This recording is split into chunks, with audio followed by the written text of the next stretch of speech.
Hello there, and as usual, I'm Aaron from Laststandgamers, and welcome. So today we're taking a look at another amazing community creation, and this one is from one of our very own community members. This one's been designed by Val and is the Gemini 2 trading station.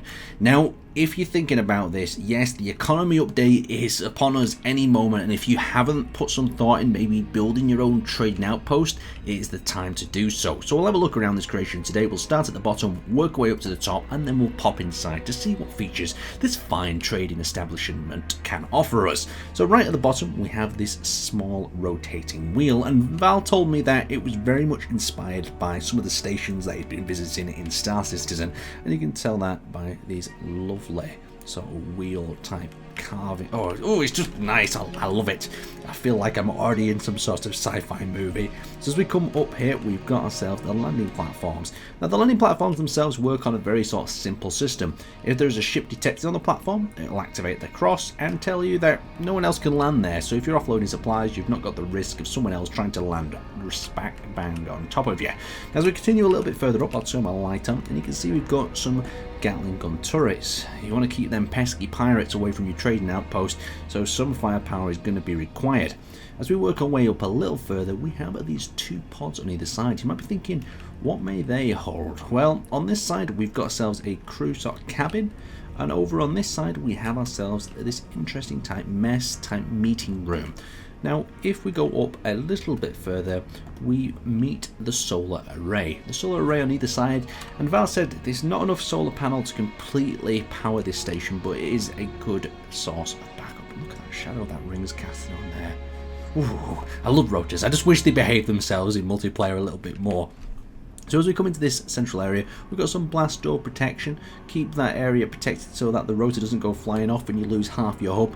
And we've got these car containers down the side. You can see the use of some cut down blocks here to act as some scaffolding.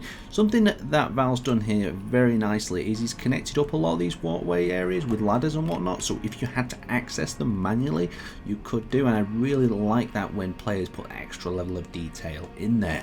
Now as we come up to the upper ring, this is what we've got on show. We have these two massive connectors that are holding supplies and refineries. So we've got the refineries in that section. They lead out right to the tip here, and inside these little boxes it is just empty storage for the moment, as he told me, but he's planning something there. It looks like almost venting, keeping them reactors cooled off or something like that. Now on the other pylons we've got a mixture of hydrogen tanks and these other sort of connection tabs that just look really cool. I love these round objects that he's also put on the tip of the ring. You can imagine them storing some sort of fuel or other resource that could be traded. And as we get right to the top, you can see we've got the antenna with two hydrogen tanks on either side. I really like the use of green. I see a lot of orange coloured hydrogen tanks, so it's a little bit different. It's quite nice. Let's get aboard this station though. So we've came aboard, we've flown our Henry onto this landing pad, we've touched our boots down on the ground, and we access the station. What is the first thing we're met by? So the other thing that Val told me is the doors are on a 3-second timer. So if someone enters the station and forgets to close the doors behind them, they'll close automatically after 3 seconds. It's a way around using scripts and other systems, and it means that you can get out. And I have been trapped in a lot of people's fancy airlocks, so it's good to know that that can happen. So now at this floor we have the elevator in the center. We've also met by these really nice little posters on each side. That's pretty damn cool. And let's just walk ourselves here in the center and activate the elevator. And this is what really reminds me of a Star Citizen type vibe. When you're moving through an elevator, you've got this station moving around, you've got these atmospheric type pressurization effects. Super cool, all these posters going on. And as we reach up into this top area, we're actually in the trade zone now. So we've got the quarters over here that we saw before, the little bunk beds. And we also have the sort of crew meeting room, whatever you'd like to call it, over here as well. And if we take a nice little step up this walkway, we find ourselves in the main trade hub. And something I like about this that Val's done is he's made this trade hub very easily to access. Since these little blocks are going to be here, this is where the terminals will be that will interact for both missions and trading supplies. So you'll be able to just rush in from that solar panel if you need to and get the mission, drop off the supplies if your ship is connected below. And it should act as a very nice trading station if the rotors behave themselves. But look up here, we've got these 2 trading screens as well. It says last updated 21 minutes ago and system trade data. So he's trying to plan for the future. He's got some really nice ideas here. Now, this is the station staff only, no unauthorized personnel. So this will be where Val likes to hide himself, up here with the rest of the staff of the station who are making the big bucks from facilitating them fine trades. So let's walk up into here. Oh no, the doors close at that critical moment.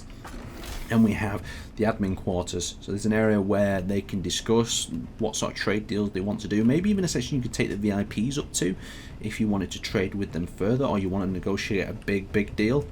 So coming over to this side, if Aaron doesn't walk into a window like a fly, we'll roll back around there. You need some warning glass for people like me. We enter back into the airlock and we bring ourselves outside to the maintenance access door.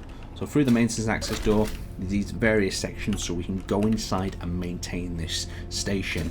And Val was very persistent, saying that it's important, and I believe him as well, that you need access behind the scenes to weld up, grind down some of these components. There's a lot of people who make stations where these are all trapped off behind steel blocks, and when there's a problem they can't get it in there to access it. But overall, a fantastic station, something that I'm really looking forward to seeing in the economy update. And I'd really like it if Keen kind of did some sort of competition and let the community build some of their own trade stations to get them in the game. That would be fantastic as well. But you know, maybe a bit of pressure on them, and we might be able to get that. Anyway, I'd like to thank you guys for watching, and we'll see you next time.